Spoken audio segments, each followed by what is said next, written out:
स्वागत है आप सभी का पंचऋषि क्लासेस के इस ऑनलाइन प्लेटफॉर्म पर। अब पंचऋषि क्लासेस, जिसको हम लोग शॉर्ट फॉर्म में पीआर क्लासेस बोलेंगे, वह स्कूली शिक्षा में भी आपका योगदान देगा। छात्रों को जब कंपटीशन की तैयारी की जाती है या कराई जाती है, तो उनकी स्कूलिंग से ही, उनकी स्कूली शिक्षा से ही उनको तैयार किया जाता है।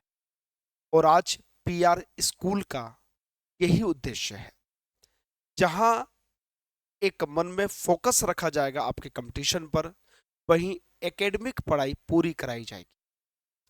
हम क्लास 6 से लेकर क्लास 12 तक की सभी कक्षाओं की, सभी विषयों की यहाँ पर आपको फ्री में पूरी कोचिंग कराएंगे।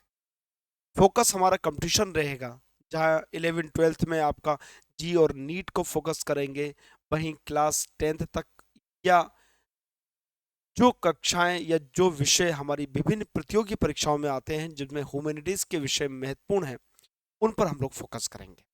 आज क्लास 10th को फिजिक्स हम लोग स्टार्ट करने वाले हैं। पहली क्लास है, पहली क्लास का अनुभव लीजिए और फिर आगे बढ़ेंगे और अन्य कक्षाओं तक पहुंचेंगे।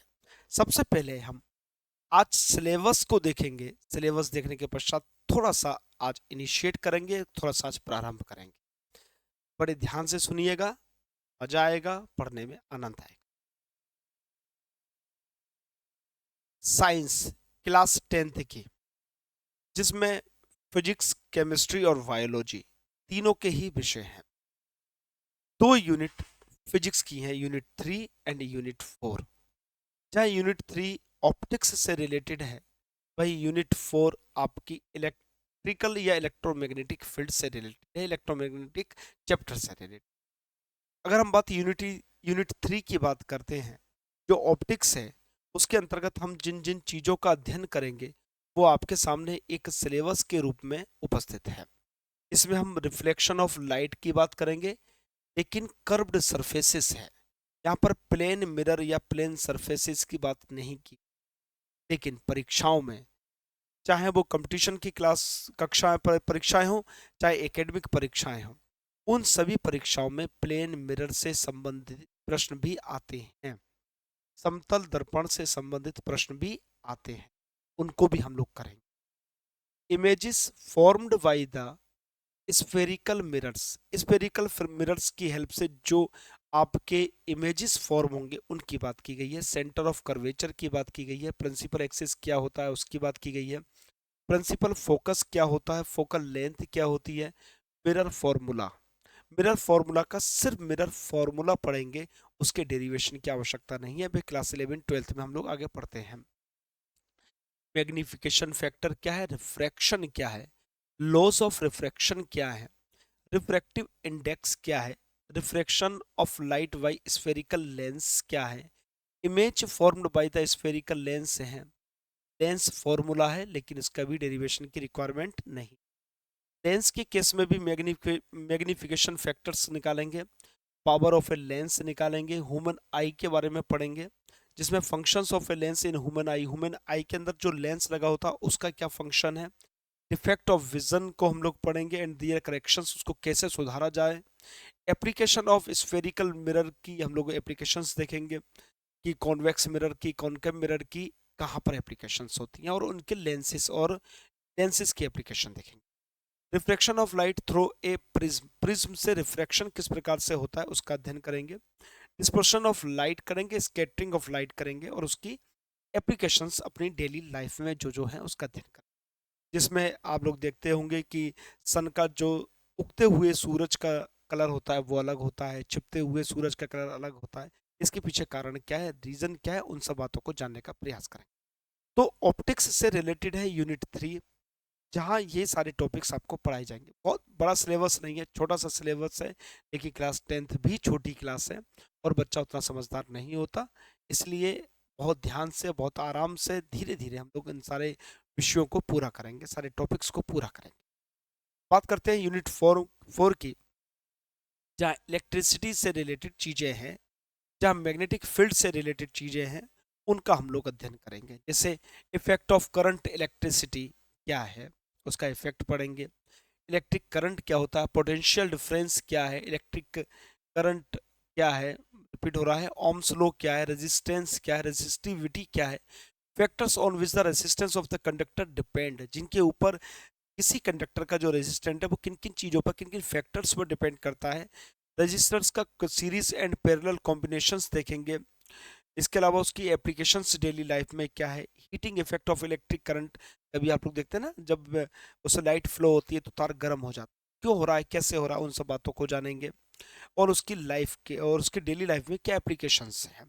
इलेक्ट्रिक पावर को पढ़ेंगे, inter relation between P V I and R, power है, वोल्टेज है, करंट है, रेजिस्टेंस है, इनके बीच में क्या रिलेशंस है उसके बारे में पढ़ेंगे। मैग्नेटिक इफेक्ट ऑफ करंट क्या है, करंट का मैग्नेटिक इफेक्ट क्या है। इसके अलावा मैग्नेटिक फील्ड क्या होती है, फील्ड लाइंस क्या होती हैं, field due to current carrying conductor, current conductor के अंदर करंट कैरी हो रहा है तो उसके कौन कौन से इफेक्ट होते हैं।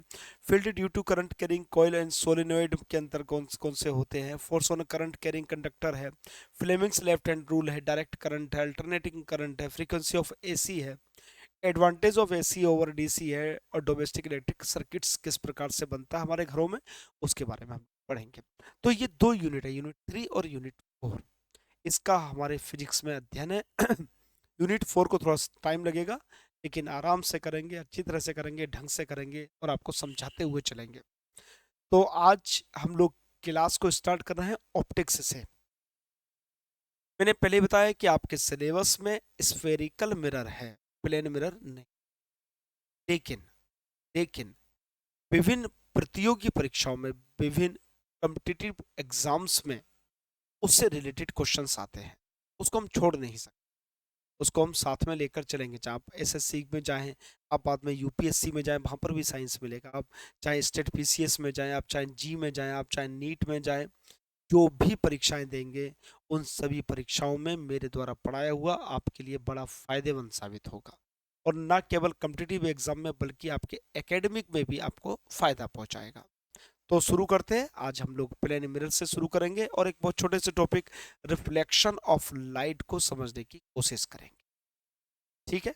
उससे पहले प्लेन मिरर होता क्या है उसके बारे में हम लोग बात करते हैं, शुरू करते हैं।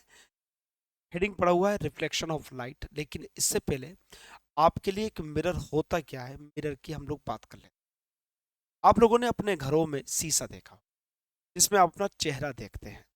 आपका चेहरा दिखता कैसे है, या हम कहें, या एक प्रश्न पूछूं मैं आपसे कि हमको कोई वस्तु दिखाई कैसे देती है। मैं आपको देख रहा हूं, आप मुझे देख रहे हैं, मैं इस मॉनिटर को देख रहा हूं, कैमरे को देख रहा हूं, और आप लोग मुझे देख रहे हैं, अपना मोबाइल देख रहे हैं, अपनी डेस्क मेज टेबल चेयर को देख रहे हैं, अपने मम्मी पापा को देख रहे हैं, दीवारें देख रहे हैं, पंखा देख रहे हैं, लाइट देख रहे हैं। ये दिखता कैसे है, इसके दिखने के पीछे रीजन क्या है। इसके रीजन ये है कि जब भी कोई लाइट की रेज उस सरफेस पे पड़ने के पश्चात हमारी आंख में आती है, तो उस वस्तु की जिससे रिफ्लेक्ट होकर वो हमारी आंखों में आई है, उसकी इमेज हमारे आंखों के द्वारा, आंखों में लगे हुए लेंस के द्वारा बनती है, तब हमको कोई चीज दिखाई देती है। अगर उससे टकराकर आने वाली रेज हमारी आंख तक नहीं आ पाए तो वह वस्तु हमको दिखाई नहीं। यदि किसी वस्तु पर लाइट की रेज पड़ती हैं और वो वहीं पर एब्जॉर्ब हो जाती हैं और वापस उसको वापस नहीं भेजती वह वस्तु, तो हमको वह वस्तु दिखाई नहीं देती। आप लोगों ने मिस्टर इंडिया में देखा होगा कॉन्सेप्ट कि जो अनिल कपूर साहब है, जो फिल्म के अभिनेता हैं, वो गायब हो जाते हैं। गायब होने का कारण यह है कि उनके ऊपर जब लाइट पड़ती है तो वह लाइट उनकी बॉडी के द्वारा एब्जॉर्ब कर ली जाती है, या वो जो भी कपड़े पहने हैं उसके द्वारा एब्जॉर्ब कर ली जाती है, या फिर जो भी इंस्ट्रूमेंट उनके पास हो उसके द्वारा एब्जॉर्ब कर ली जाती है। जब पड़ी हुई लाइट एब्जॉर्ब कर ली गई किसी भी वस्तु के द्वारा, किसी भी कपड़े के द्वारा, किसी भी इंस्ट्रूमेंट के द्वारा, तो वह लौट कर उस सतह से टकराकर, उस सरफेस से टकराकर वापस हमारी आईज में, हमारी आंखों में नहीं आ पाती और हमको वह वस्तु दिखाई। तो हमारे लिए कोई भी वस्तु देखने का जो कारण है वह है कि उस वस्तु से टकराकर जो प्रकाश की किरणें हैं, लाइट की रेज है, वो हमारी आंखों में आती है और वह हमको वस्तु दिखाई देती है। अगर हम लोग एक अपने घरों में लगे हुए शीशे की बात करें, तो शीशा होता क्या है। आप लोगों ने खूब अपने घरों में देखा होगा कि शीशा होता क्या है। शीशा कांच का इस तरह बना हुआ एक सतह होती है, बड़ी स्मूथ सतह होती है। कैसी होती है? स्मूथ सरफेस होती है। लेकिन स्मूथ सरफेस आप लोगों ने और भी कांच देखा होगा, तो उसके आर पार भी लाइट चली जाती है, लेकिन शीशे में आर पार लाइट नहीं जा पाती। कारण क्या है? क्योंकि इसके नीचे हम पॉलिश करते हैं सिल्वर नाइट्रेट की AgNO3 की। इसके नीचे, शीशे के नीचे AgNO3 की हम पॉलिश करते हैं, साथ में इसके ऊपर पेंट कर देते हैं, जो आपको दिखाई नहीं देता। आपको लगता है कि ये पूरे में पेंट किया हुआ है, लेकिन एक्चुअल में पेंट नहीं होता। वो AgNO3 की एक लेयर उसके पीछे की ओर लगी होती है, जो उसको परफेक्टली रिफ्लेक्टिव सरफेस बनाती है। तो हमने दो बातें देखी, एक तो हमको वस्तु दिखाई कैसे देती है, कोई ऑब्जेक्ट दिखाई कैसे देता है, दूसरा हमारा शीशा कैसे होता है। अब हम बात करते हैं कि रिफ्लेक्शन होता क्या है। हिंदी में इसको परावर्तन कहते हैं। परावर्तन क्या होता है, रिफ्लेक्शन क्या होता है, हम उसकी बात करें। एक यहाँ पर फिगर आपको दिखाई दिया है, एक यहाँ पर एक मैं एनिमेशन आपको दिखाता हूँ, जिसकी हेल्प से आपको दिखाई देगा कि होता क्या है। देखिए, एक इमेजिनेशन, एक एनिमेशन मैंने यहाँ पर आपको बनाने का प्रयास किया है कि रिफ्लेक्शन होता क्या है। मिरर है, उस मिरर से टकराकर रेज वापस उसी मीडियम में चली जाती है, इसी को कहा जाता है रिफ्लेक्शन। चलिए आगे बढ़ते हैं और मैं आपको एक चित्र के माध्यम से दिखाना की कोशिश करता हूँ। मान लेते हैं हमारे पास एक मिरर है, और मिरर भी कैसा है बेटा? प्लेन। इस मिरर पर इसके 90 डिग्री पर हम इसका एक नॉर्मल बनाते हैं, और नॉर्मल ऑफ द सरफेस उस सरफेस पर 90 डिग्री पर होता है। ये इसका बन गया बेटा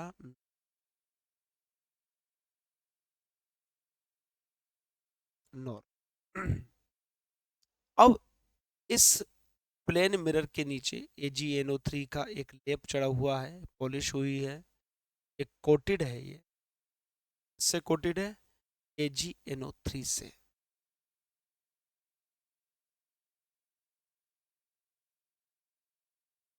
एक लाइट की रे एक लाइट की रे इंसिडेंट होती है on this mirror on this mirror इसको कहा जाता है इंसिडेंट रे, यानी कि आपतित होती है, गिरती है इस मिरर के ऊपर, जिसको कहा जाता है इंसिडेंट।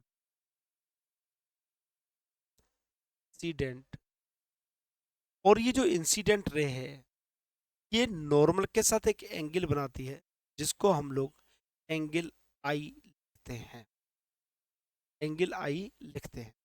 एक सरफेस पर बीम पड़ा, एक लाइट आई, और लाइट उससे टकराकर उस पर टकराई, और टकराने के पश्चात वापस जाएगी उसी माध्यम में, उसी मीडियम में, और इससे टकराने के पश्चात ये रे वापस उसी मीडियम में, जिस मीडियम से आई थी, उसी मीडियम में वापस चली जाएगी।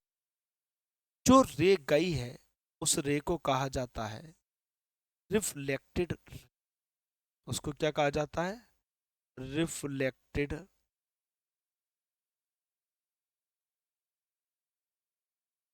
रिफ्लेक्टेड। और रिफ्लेक्टेड रे जो नॉर्मल से एंगल बनाता है, वो होता है एंगल आर, यानी कि रिफ्लेक्टेड एंगल। एक आई यानी कि इंसिडेंट एंगल, और एक आर जो कि वापस गया, जो नॉर्मल के साथ एंगल बनाएगा, उसको कहा जाता है रिफ्लेक्टेड एंगल। ठीक है। और जिस पॉइंट पर ये टकराते हैं, उसको कहा जाता है point of incidence. Point of incidence.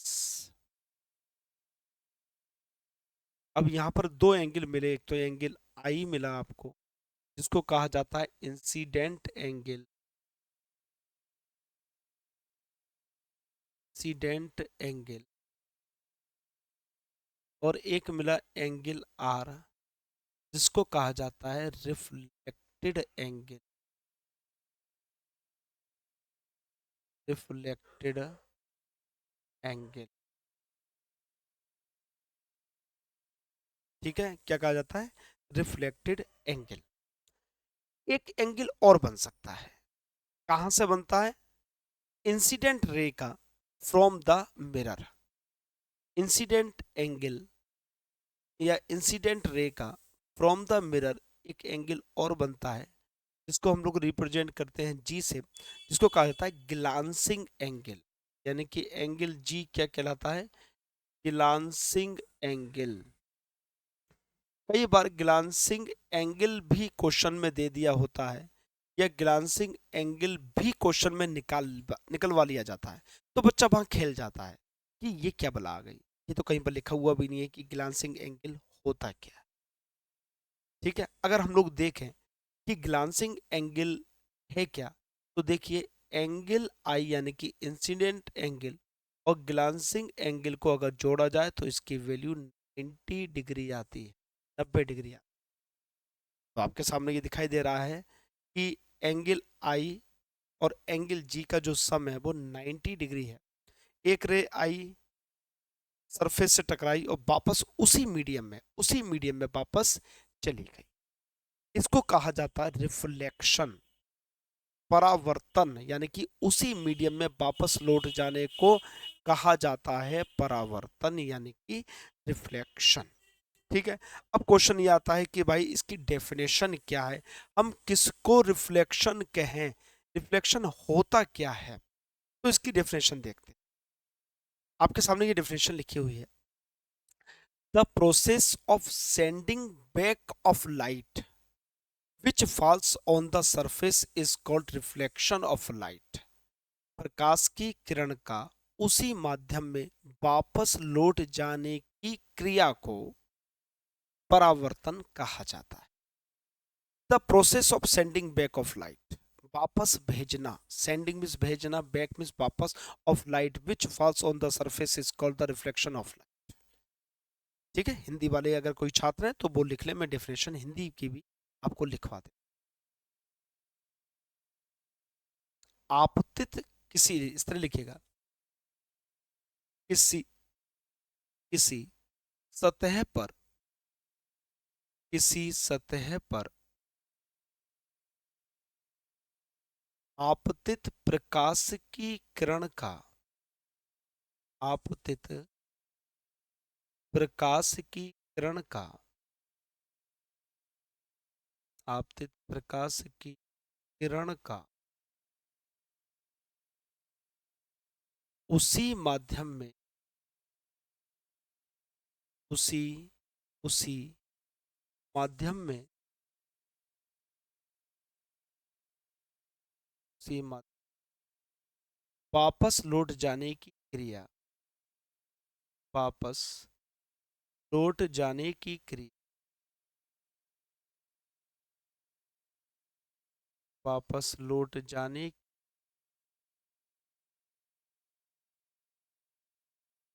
प्रकाश का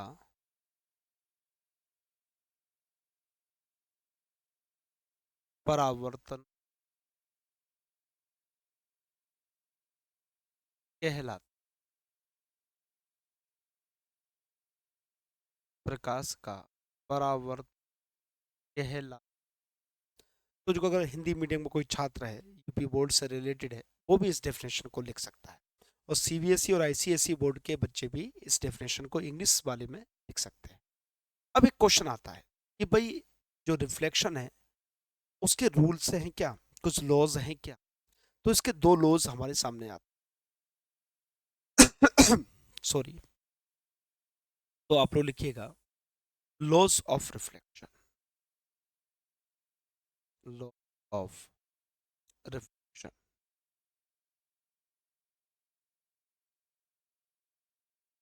परावर्तन,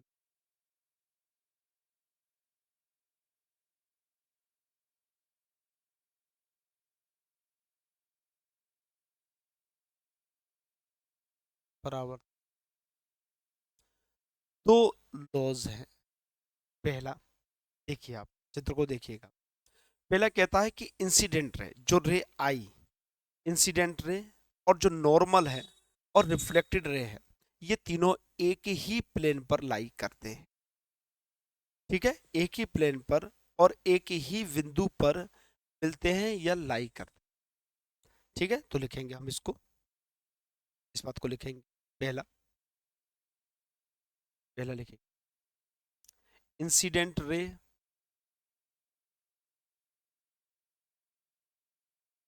incident ray, normal,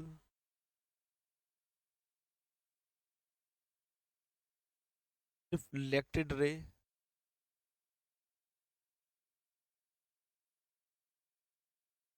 reflect, all are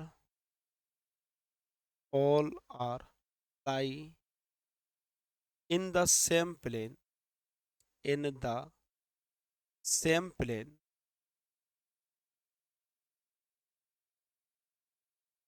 same at the point of incidence, at the point of incidence। दिवा लिखेंगे, आपतित किरण, अविलंब और परावर्तित किरण तीनों एक ही तल में रहते हैं या एक ही तल में पाए जाते हैं, और जिस बिंदु पर मिलते हैं उसे आपतित बिंदु कहा जाता है। तो लिखेंगे आपतित किरण, इसको मैं कलर बदल देता हूँ, कलर बदल से लिखते हैं। आपतित किरण, हिंदी वाले लिखेंगे ये तो, आपतित किरण, अविलंब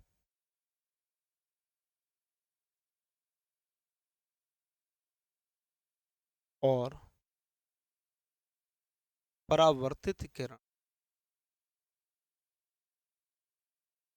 परावर्त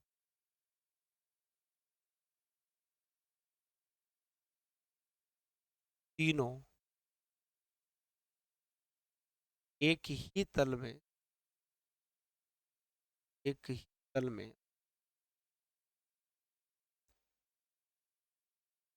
तल में आपतन बिंदु पर,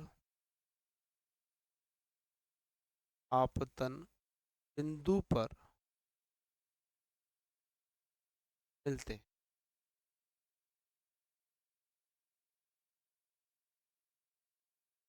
आपतन बिंदु पर, पहला लॉ हो गया। अगर हम दूसरे लॉ की बात करें, दूसरा लॉ कहता है कि एंगल ऑफ इंसिडेंस और एंगल ऑफ रिफ्लेक्शन दोनों एक दूसरे के बराबर होते हैं। यानी कि जिस एंगल पर अविलंब से जिस एंगल पर टकराएगी, उसी एंगल पर उसी मीडियम में वापस चली जाएगी। यानी कि प्रकाश की किरण अविलंब के साथ जो कोण बनाती है, आपतित किरण जो कोण बनाती है, और परावर्तित किरण जो कोण बनाती है, उन दोनों का मान समान होता है।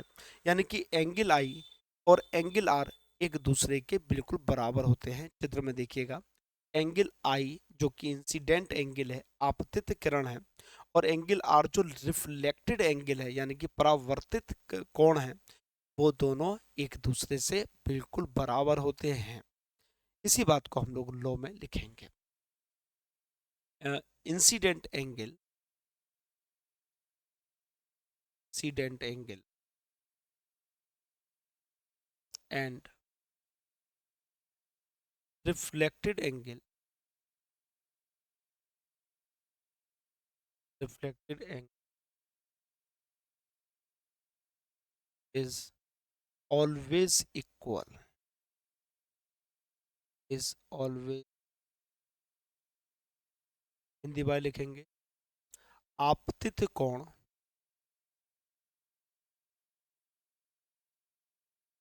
आपतित कोण तथा परावर्तित कोण तथा परावर्तित कोण का मान समान समान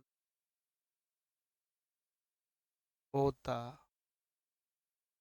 यानी कि एंगल आई जो होगा वो बराबर होगा एंगल आर के, एंगल आई एंगल आर के बराबर हो। ठीक है, तो मेरे हिसाब से जो रिफ्लेक्शन का लॉ है वो आप लोगों को समझ में आया होगा। चलिए अब कुछ क्वेश्चंस इसके देख लेते हैं कि कौन कौन से क्वेश्चन बन सकते हैं। चलिए पहले क्वेश्चन पे आते हैं कि the angle of incidence is equal to the angle of reflection. जो आपतित कोण है और परावर्तित कोण है वो हमेशा बराबर रहते हैं। कैसे रहते हैं? A always, B sometimes, C under special condition, D never. हमेशा साथ में हमेशा बराबर होते हैं, कभी कभी बराबर होते हैं, कुछ कंडीशंस में बराबर होते हैं और कभी बराबर नहीं होते। तो इसका जवाब है कि वह हर कंडीशन में, हर सतह पर, हर प्रकार की सतह पर समान होते हैं हमेशा। तो इसका आंसर आएगा ऑलवेज, इसका आंसर आएगा ऑलवेज। ठीक है, the angle of incidence is always equal to the angle of reflection. ठीक है, बढ़ते हैं हम क्वेश्चन की तरफ। एंगल आई, इसमें एंगल लगा लीजिएगा, एंगल आई बराबर होगा angle R is valid for A plane mirror, B concave mirror, C convex mirror और ऑल मिरर। ये जो एंगल आई बराबर है एंगल आर के, यानी कि इंसिडेंट एंगल बराबर है रिफ्लेक्टेड एंगल के, ये क्या किसके लिए वैलिड होता है? प्लेन मिरर के लिए, कॉनकेव मिरर के लिए, कॉन्वेक्स मिरर के लिए, या फिर सभी मिरर के लिए? बताइए। तो इसका सही जवाब आएगा फॉर ऑल मिरर, सभी मिरर के लिए ये एप्लीकेबल होता है, वैलिड होता है। ऐसा नहीं है कि सिर्फ प्लेन मिरर के लिए होता है, ये नियम कॉनकेव मिरर पर भी लगता है, ये नियम कॉन्वेक्स मिरर पर भी लगता है और ये प्लेन मिरर पर भी लगता है। इस सारे मिरर पर लागू होता है, इसलिए एंगल आई बराबर एंगल आर वैलिड होता है फॉर ऑल मिरर्स। बढ़ते हैं अगले क्वेश्चन की तरफ। इस क्वेश्चन को थोड़ा सा मैं इधर कर देता हूँ जिससे कि आप लोगों को दिख जाए। The angle between an incident ray and the plane mirror is 30 degree. The total angle between the incident ray and the reflected ray will be। ये क्या कह रहे हैं कि जो एंगल है इंसिडेंट रे का एंगल है वो मिरर से 30 डिग्री का एंगल बना रहा, मिरर से। इन्होंने नॉर्मल से नहीं कहा। अगर ये कुछ भी ना देता कि प्लेन मिरर है या नॉर्मल है या नहीं है, तब हम नॉर्मल से ही लेते, तब हम अविलंब से ही लेते।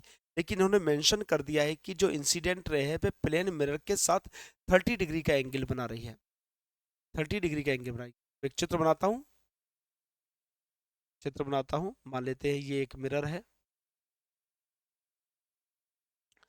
ये इसका नॉर्मल है,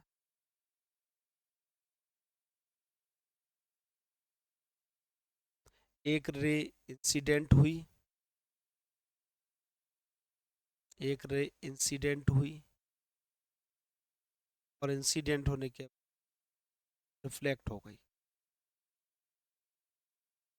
ठीक है, अब जो एंगल है वो इंसिडेंट रे का फ्रॉम द मिरर है 30 डिग्री। तो ये क्वेश्चन पूछ रहे हैं कि between incident ray and reflected ray angle कितना हो, यानी कि वो एंगल ये वाला पूछ रहे हैं। मैं कलर बदल कर रेड करता हूँ, ये वाला एंगल पूछ रहे हैं, ये एंगल कितना, बताइए आप लोग। देखिए 30 डिग्री ये है तो ये आपका 60 होगा, यानी कि एंगल आई आपका 60 डिग्री होगा, तो एंगल आर भी 60 डिग्री होगा। और अगर दोनों को जोड़ दिया जाए तो 60 प्लस 60 आपका बनता है 120, यानी कि इसका आंसर डी सही है, 120 डिग्री। चलते हैं क्वेश्चन की तरफ। A ray of light is incident on a plane mirror making making an angle of 90 degree with the mirror, mirror से 90 degree. The angle of refraction for this ray of light will be, angle of reflection कितना होगा? देखिए बड़ा अच्छा question है ये। मान लेते हैं कि हमारा एक मिरर है, प्लेन मिरर हो गया, इसको सीधा कर,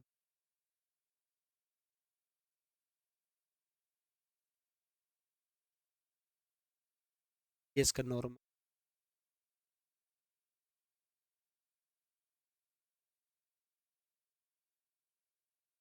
और एक रे गिरती है इसी नॉर्मल के अलोंग, इसी पर। तो ये पूछ रहे हैं कि जो रिफ्लेक्शन वाली रे होगी वो कितने एंगल पर होगी, कितने एंगल पर होगी। तो सोचिए आप कि ये जो 90 डिग्री का बना हुआ एंगल है, ये कहाँ से है, फ्रॉम द मिरर है। तो अगर आई की वैल्यू पूछी जाए कि एंगल आई कितना है, तो वो 0 डिग्री है, क्योंकि 90 डिग्री बना रही है फ्रॉम द मिरर। तो जो आई होगा, जिस रे इंसिडेंट होगी फ्रॉम द नॉर्मल, वो 0 होगा। अगर आई 0 होगा तो एंगल आर भी 0 होगा, और एंगल आर 0 होगा तो इसका आंसर 0 डिग्री यानी कि सी बिल्कुल सही हो। ठीक है, तो इसका जवाब आएगा 0 डिग्री सी। बढ़ते हैं आगे क्यों। अब हम लोग बात करेंगे, एक छोटा सा टॉपिक है एंगल ऑफ डेविएशन। डेविएशन का अर्थ होता है कि अपने रास्ते से पथभ्रष्ट हो जाना, अर्थात जिस रास्ते पर हम लोग चल रहे हैं उससे अलग हटकर दूसरे रास्ते पर अगर हम चले जाएं तो उसको कहा जाता है हम लोग डेविएट हो गए, हम लोग दूसरे रास्ते पर चले गए। अब आप कहेंगे सर इसका मतलब ऑप्टिक्स में क्या है, तो ऑप्टिक्स में इसका मतलब देखते हैं। हम लोगों ने अभी तक जो पढ़ा वो ये पढ़ा कि मान लेते हैं कि एक हमारा प्लेन मिरर है, एक हमारा प्लेन मिरर है जिस पर पॉलिश की हुई है GnO3 की,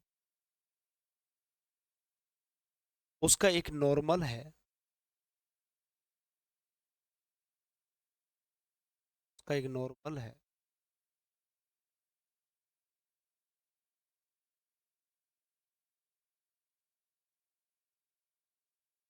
उसका एक, इस नॉर्मल पर एक रे इंसिडेंट होती है,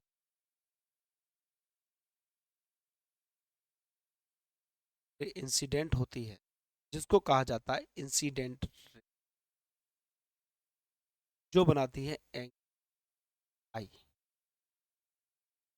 ठीक है, वापस इसी मीडियम में वापस चली जाती है, इसी मीडियम वापस चली जाती है,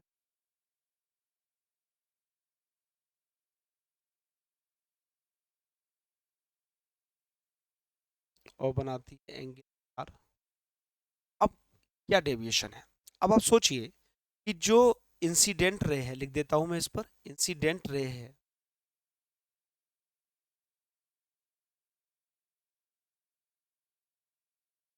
इसका रास्ता क्या था।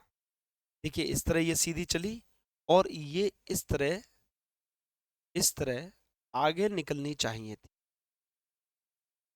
निकलनी चाहिए थी भैया, लेकिन ये इस रास्ते पर ना चलकर अपने रास्ते से भ्रष्ट होकर वापस उसी मीडियम में चली जाती है, यानी कि इस तरफ जाना था लेकिन चली गई इस तरफ, ये चली गई यानी कि रिफ्लेक्टेड रे बन गई ये,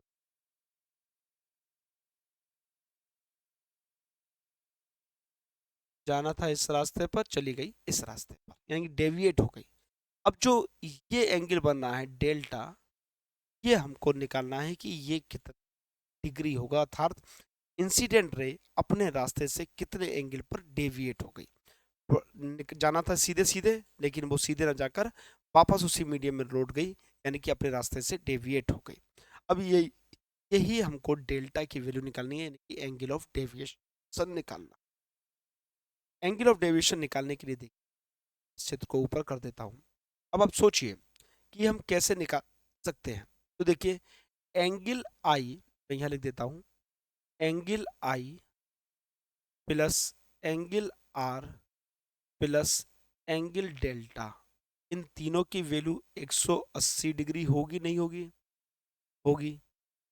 आई बराबर होता है आर के, यानी कि ये 2i प्लस डेल्टा बराबर हो गया 180 डिग्री के।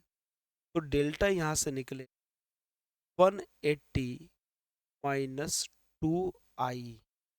अब चूंकि i बराबर होता है आर के, तो 180 माइनस 2r हो जाएगा।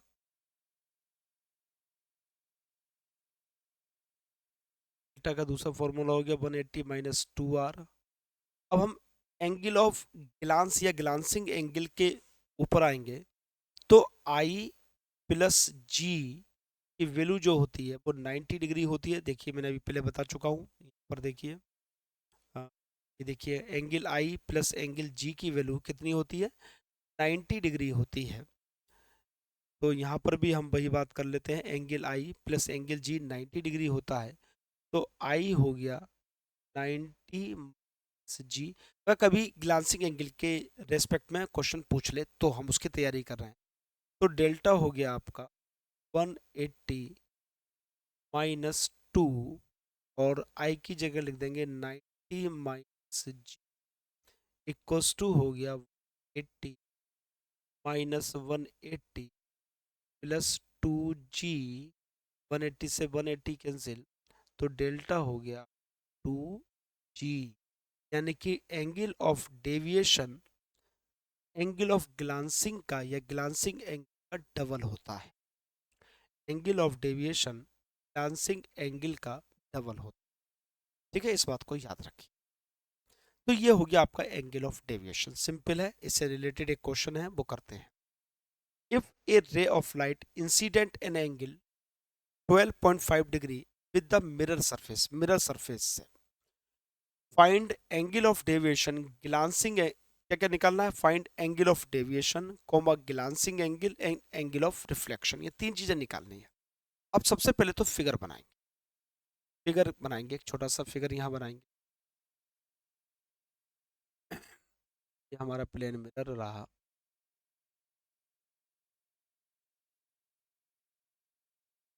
ये आपका नॉर्मल रहा।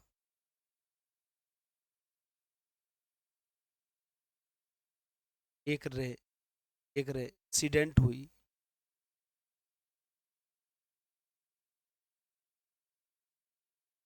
और एक रे रिफ्लेक्ट हो गई।